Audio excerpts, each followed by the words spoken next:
Today we're talking about slumps, and I want to share with you my personal experience and also how to avoid slumps. 3 ways that we can avoid getting in slump is first and foremost knowing our identity, knowing who we are, our true and deepest self, knowing who we are apart from being a great soccer player, and knowing that we are far more than who we are on the soccer field. Number 2 is expectations. Having unrealistic expectations and focusing on those can add undue pressure and can help increase anxiety and lead us into poor performance. And that starts that cycle of lower confidence, poor performance, high anxiety, and getting us into a slump. And third is focusing on the results instead of focusing on the process. So for me, in 2015, I had a phenomenal season. I had 15 goals and 9 assists. I set records for myself by miles, Now that was awesome, but what I did in the off season is I dwelt and I thought and I focused more on the results and how great I am or how my statistics were. And so I came in with unrealistic expectations. I thought they were realistic, but I set really high standards. But these expectations were based on results and they weren't based on the little things and on the process. I was focusing on how many goals can I score, how many assists can I get, how many points, how many recognition from the league can I get. I didn't know I was doing this at the time, but looking back and seeing my performance and seeing my results, I can definitely say I was doing that, and that really hurt my performance. And this is a big factor of what led to my slump. Also, my identity was really wrapped up in who I was as a soccer player.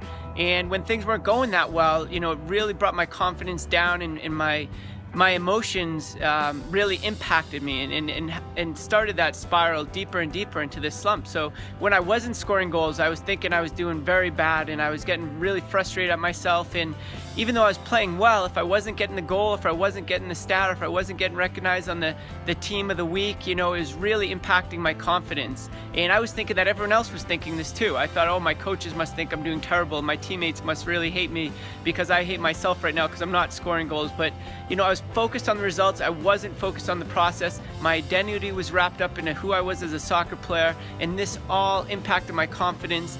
And so I found myself in a really low place. In one game, I stepped up to take a penalty shot, and I had scored 16 in a row. And actually, I was going against a keeper I'd gone against for my 3rd time. So I was focused more on him than about my routine and my process. And I actually missed the shot.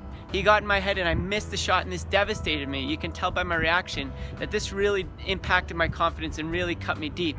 And from that, that brought me even lower with my confidence, especially with my anxiety around the goals. Since I had so much pressure already trying to score goals, this definitely added to it and brought my confidence even lower, and I dwelt on this. So this was something that really hurt, is because dwelling on it, not learning from it, not moving on, but dwelling on it, that really impacted my confidence and brought me even lower. And having that low confidence, I actually missed another penalty shot. I just couldn't find a way to score goals.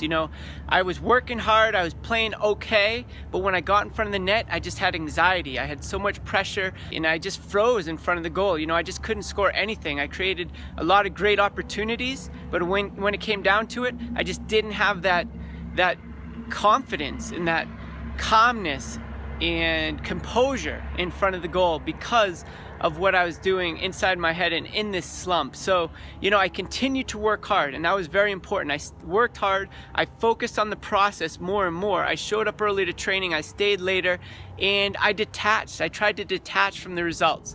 And I started to focus more on the process. I focused more on the gain, more on hitting the ball cleanly or doing something right, doing the good things, hitting the ball on target, getting in good opportunities, creating chances. And I focused less on the loss. When you think about don't miss, don't screw this one up, or don't let the goalie save it, or if you miss this one again, it's going to really hurt your confidence and you're going to be really down. So when you're focusing on these things, and it's really hard not to think about something, you can't tell yourself, don't think about this, because you're going to think about it. Instead, you have to train yourself to think about something different. So I started thinking about the positive results, thinking about the gain, thinking about the things I could control, hitting it cleanly, hitting on target, getting in good spots, showing up early to practice. I focused on my identity, who I was, apart from being a soccer player.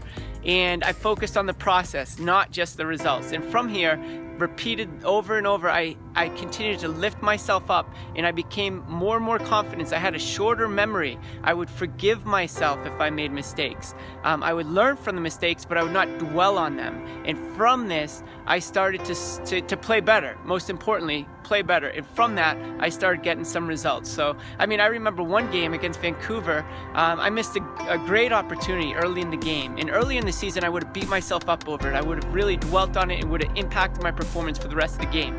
But this time, I just forgot about it. And I focused on the positive. I said, way to get in good spots. Next time, you're going to get it. And I ended up scoring two very good goals that game. So having a short memory, forgiving myself, focusing on the gain, knowing who I am apart from being a soccer player, working hard, focusing on the process, over time being patient and persistent. This is how I was able to get myself out of the slump. And I ended up actually leading my team in goals, getting 9 goals and 4 assists over the course of a season. But most importantly is I was playing very well, playing with confidence, and I learned from my mental errors. And I hope you can use this to help get yourself out of a slump if you ever find yourself in there, but to learn from my example, to train your brain, to build yourself up, and to play with confidence.